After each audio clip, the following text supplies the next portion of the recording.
We do. Harry Potter was a generation-defining book and movie series. Luckily, not mine, as I'm about 4 decades too old. But Avalanche from Disney fame have traded Dinoco for Dumbledore. With an expected and impressive launch on current generation consoles and PC behind it, technical issues did crop up across all formats with many patches released since then. Where do all formats stack up now in graphics modes and performance?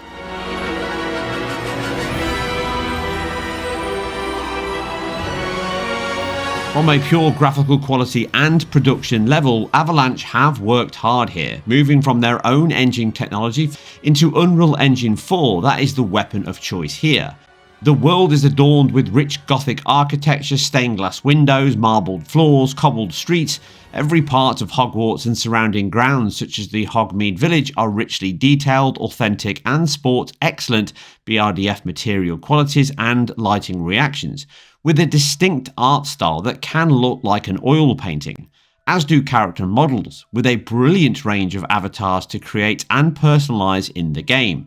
Dense hair cards with subsurface scattering skin and a range of skin tones, blemishes, all work well in bringing the world and character to life, even if the voice acting can be a little hammy at times, but some of that is expected from the source material. The only weak area is that much of the facial animation is keyframed to the dialogue, which leaves almost all non-key cinematic scenes with pretty stiff and robotic mouth and motions, but understandable sacrifices for the range of dialogue and models it has to support.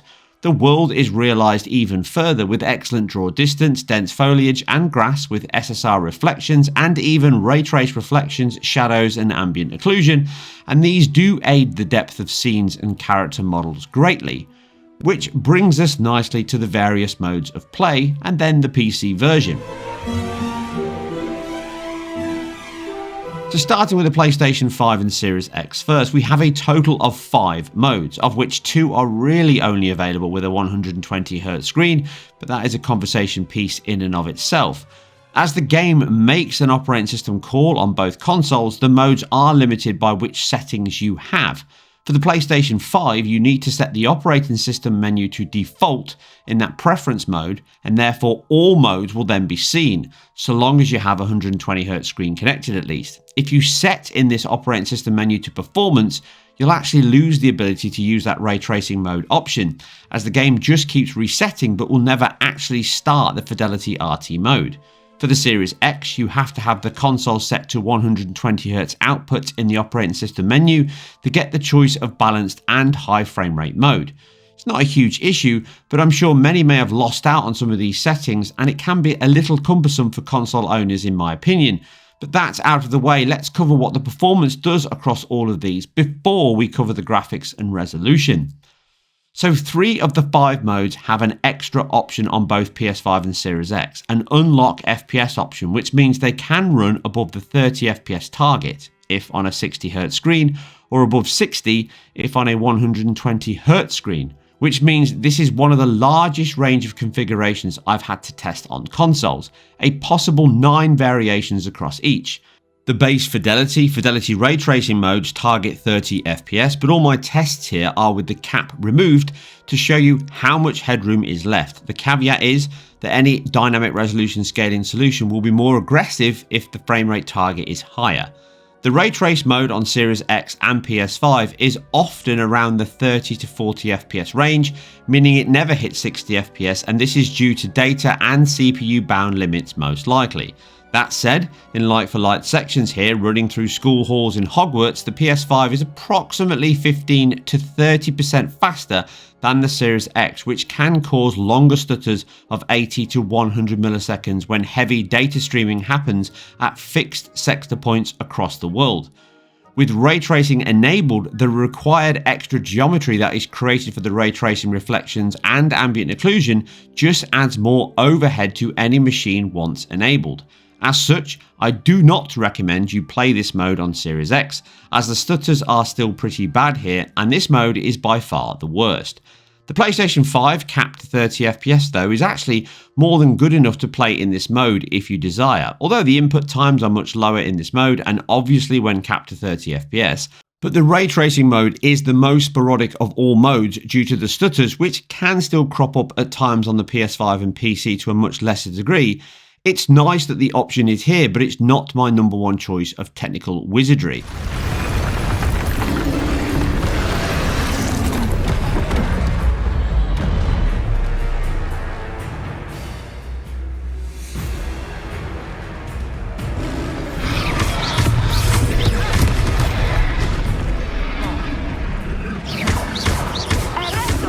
Are we weakening him at all? Keep at it! We have to wear him down!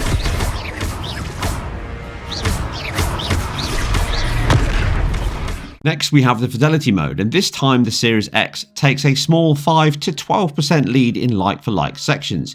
Now, due to this mode likely being more GPU bound than pure data and CPU, it can be very close, but overall the Series X is slightly better here, and I would recommend this mode over the ray trace mode for Series X 30fps players. Both can run above 40fps, but are often around or below it, to make it more of an academic choice here than a realistic one to run this in an unlocked mode. But the choice is yours, and at least both of these modes can actually run pretty close to 30 and 40 to be good enough for many players. The final 60Hz screen mode is performance, but this now targets 60fps and does a brilliant job on PS5 of staying close to that level. Again, some minor dips may crop up, but with VRR enabled it would go unnoticed, and even without, this mode is more than good enough to deliver the faster input and screen update at the cost of image quality and clarity. The Series X is also good here, but not quite as great. It's around 10 to 15% slower than the PS5 at worst case scenarios, and these come from demands on that faster data throughput and processing, and it can cause some stutters and pauses that are not present on the PS5. As such, in close combat or one locked off area, it can be close to a locked 60fps, but when moving around the world it can still stutter enough to go from 50 to 60 millisecond stutters, and that will cause pauses no matter which screen you play on. As such, I still recommend the fidelity mode over the performance mode as it is more consistent, but again, some players may just deal with that and play with the generally higher frame rates this mode offers. But wait, we have one more mode to test. Well, actually two, but the last one is more redundant in my opinion. The penultimate mode is balanced, and it does what it states on the tin. It really is the fidelity mode with a slightly lower resolution scale, and as such you can run at a capped 40fps on PS5 and almost the same on Series X. This is the smoothest and most consistent way to play. As you can see here, I've capped the PS5 to 40fps and left the Series X uncapped, and the headroom is only a few percent above, but that's enough to enable a smooth 40fps update at that halfway point between 30 and 60, 25 milliseconds. And this is my recommended mode for those with a 120Hz screen, as the cutbacks, although visible at times, it presents the smoothest and most consistent way to play. You may see a few stutters, more so on the Series X, but really the performance here is the one that felt the best to me in hours and hours of play across all formats, and therefore it's the one that I give my wizardry thumbs up to.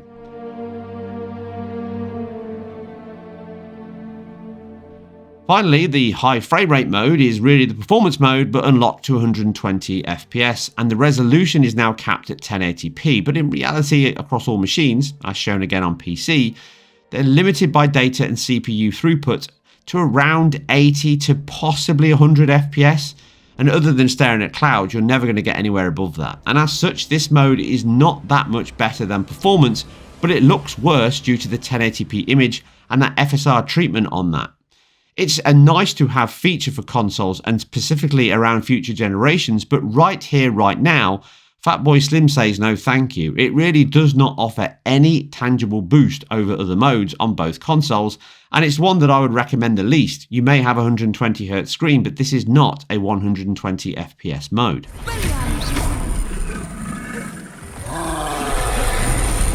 So Series S players get far less, with two modes for 60Hz screens and one more for 120Hz with no unlockable option. Fidelity is not quite the same as Series X and PS5, but it does still run at 30fps, and in reality this is the best option for most. as it has the best image quality and a pretty solid 30 FPS performance, but it can still stutter at times, so do expect some 50-100 millisecond stutters on occasion in this mode. General performance is good enough, and as expectations on the Series S are for no ray tracing, lower resolution and a 30 FPS target, this hits all those levels with a decent but not astounding version of the bigger consoles. Next up the stack is performance, which takes a big hit to image quality but can now run at 60 FPS, and this is okay in quieter sections. But it's often not the reality in the big bad world of witches, wizards and hobgoblins. Once in more dense areas around Hogwarts or Hogsmeade, the performance itself gets close to 30 as it does to 60. The stutters can also crop up, and in most action areas you will be close to any VRR level to not be able to ignore the issues. It's great the option is here, and again some will prefer the overall faster frame times and frame rates, and as such I applaud the effort from the team here to put the mode in. But I recommend the fidelity mode due to the better IQ, specifically on a large scale 4K screen, and the more consistent performance, as the dips in performance mode are often and long enough to impact my play, but they may not affect yours quite as much. Therefore, the choice is the best. But wait, we have a saviour, again in the 120Hz screen, at least if you have one. You get an extra mode here in balanced, and this does the same at 40 FPS as the bigger consoles, but it does enjoy a closer image quality to that fidelity mode, but with a faster response and refresh times. And this is again my preferred mode of play, as the headroom the console has within that 25 millisecond frame time is sufficient to be more consistent than the 30 FPS one, with less dips due to the reduced bandwidth and fill rate on the GPU due to the overall lower resolution. But it offers a close match to the performance mode in its worst tested areas here, but the consistency is higher, so it feels smoother overall, and as such is by far and away the best mode to play on the little white box if you long for some video game troll action.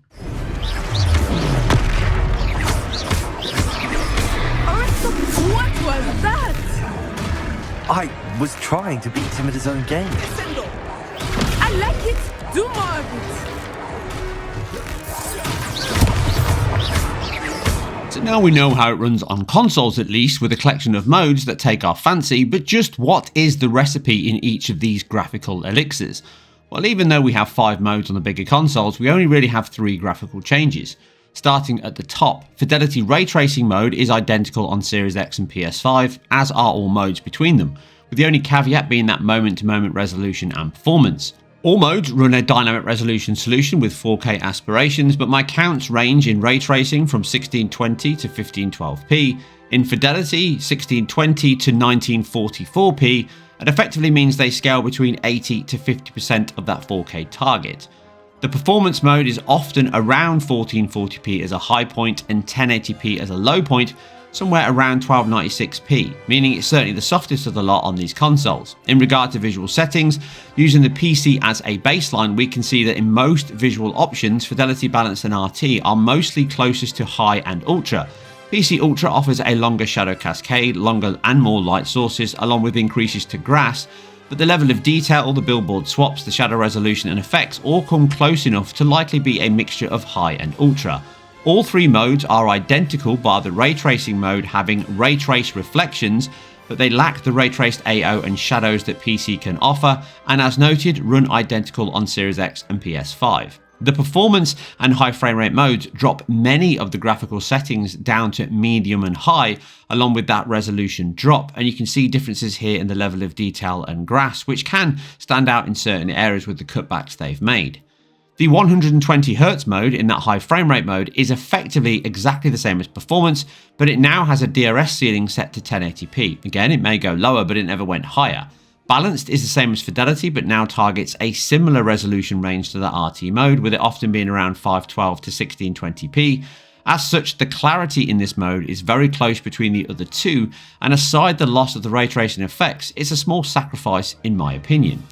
All modes use FSR1 by the looks of things, but thanks to the DRS levels aside the performance and high frame rate modes, both consoles' IQ is close enough to the PC running FSR2 at quality, but with DRS engaged you may have some softer points. The choice of FSR 1 versus 2 may be due to the ease of implementation across all systems. Effectively, it might be a higher impact on Series S. Using my high-end PC GPU in my RX 6800, FSR 1 versus FSR 2 offers a small but real 6% increase on this GPU, and the quality mode is actually 15% higher than the FSR's 1 Ultra quality, which again is a higher resolution. Maybe a patch will drop to move these to FSR 2 later, but for now, the actual IQ in fidelity, ray trace and balance are close enough to the PC at 4K FSR to be almost identical. It is the performance and high frame rate modes where FSR 1 weaknesses can start to present themselves, with a soft image in heavy dense GPU areas cropping up over the other modes, with the high frame rate mode being particularly guilty.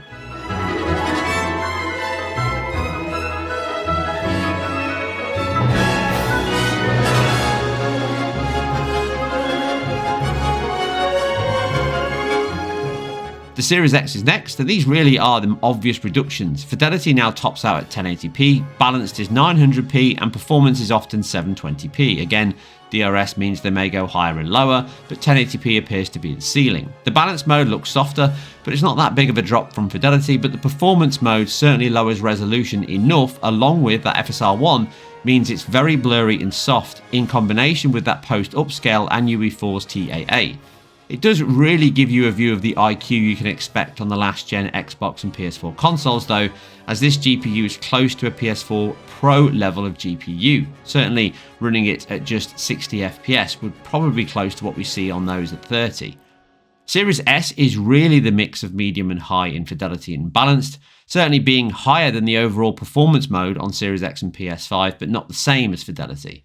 You can notice the level of detail, the grass reductions in the comparisons here, and even in other areas such as texture detail and shadows. And of course, no ray tracing is available in any mode, with the PS5 and Series X sporting the closest settings I can see in that ray tracing mode of high, based on the reflections here. AO is the highest setting to PC, but there are no ray trace shadows or ambient occlusion, with all versions heavily relying on screen-spaced effects from shadows and ambient occlusion, and in fact can be the cause of some pre-baked shadow maps in certain areas, along with real-time lighting, which is likely where we'll see cutbacks in the last generation version. With the ray traced ambient occlusion being a screen-spaced solution as well to keep costs as low as possible. Even that said, ambient occlusion and RT reflections can impact performance on my AMD machine by close to 50 and 30% respectively. So how far can the PC stretch? Well, using a higher spec PC than both consoles, taken in my RX 6800 here, it can struggle once ray tracing is enabled, again through data throughput and CPU demands, although generally it's a data issue, not a CPU issue, that's causing some of these delays as we see and stutters throughout the title. It does limit the game though, often to be sub 60 FPS even if you lower the settings with ray tracing enabled, and there are areas where you'll still get stutters and judders on this particular machine, which does also have an SSD. This means that you will generally be targeting a plus 60 FPS so long as you turn off ray tracing and lower some of the visual settings. You can run up to 200-300 FPS if you have the machine for it, but you're likely going to become CPU bound even with ray tracing disabled on this particular machine, even above 120 FPS, and it's a consistent area I've covered over the past few titles on PC ports. Again, the demands from console to PC are going to significantly raise over the course of this generation, and only this year are we starting to get into games that are really starting to use the underlying architecture and infrastructure that these demands put on the PC space. As such, it also has a high demand on memory allocation. It will eat nearly all of my 16GB of VRAM if left to run long enough, and it will take a further 10GB plus on my system RAM on top of that, which means there is huge amounts of data heaps being created on the fly on PC, and that can cause some of the issues we see in terms of judder and stutter. And I did get a few bugs and issues which weren't present on the consoles in terms of long heavy delays for a few seconds when entering new areas or coming out of a cutscene. This didn't happen often, but it certainly happened frequently enough for me to mention it here. Overall, the PC can scale above the consoles, and you can certainly get better IQ if you have the relevant GPU. But again, like many titles of late, you will find yourself becoming more CPU bound than GPU bound if you have a high-end to top-end GPU. And certainly in my RX 5600X here, do not expect a title that runs the same settings as consoles with ray tracing enabled at 60 FPS. But you can easily hit a 40 FPS middle ground, as covered already on the Series X and PlayStation 5. Wrapping up the performance, this is a cross-generation title, and again the roots are showing through in certain areas, and loading is one of them. Certainly having demands on it loading data in and out quite frequently, internally in Hogwarts and outside of it, and loading into saves. That said, the PlayStation 5 is considerably faster than the others, around 5 seconds, but again, none of them are slow. With a PC equipped with an NVMe, it can come in around 9 seconds, and something slightly quicker on the Series X and Series S, which are practically identical in load times. Overall though, do expect to frequently see loading sections in the title, both in and out of cutscenes and certainly leaving and entering Hogwarts. You'll be a force to be reckoned with when you get your own. Thank you, Professor Fig. Ultimately, Hogwarts Legacy is an impressive looking cross-generation title. It certainly utilises and leverages the PS5's architecture quite heavily, being the lead platform, and if you want ray tracing and all the effects, the PlayStation 5 is still the best place to play it. The Series X still offers a great version of that, albeit with the ray tracing options still causing too many impacts to really be one that I could recommend, but the balance mode are certainly up there with the best you can get on consoles to enjoy the title nevertheless. The Series S does come in with a highlight of its weaknesses in terms of a console that's going to last this generation, but it still delivers a pretty decent version, but the demands on the PC will be higher than many expect, certainly requiring an SSD and higher levels of both VRAM and system RAM than many titles you've seen before, and expect that to become a common trend moving forward in this generation. Anyway, that's it for another deep dive and a long one into Hogwarts wizardry, witches and all things technical related. And remember, if you like what we do here on IGN, then keep it IGN Performance Reviews, and we'll catch you on the next one.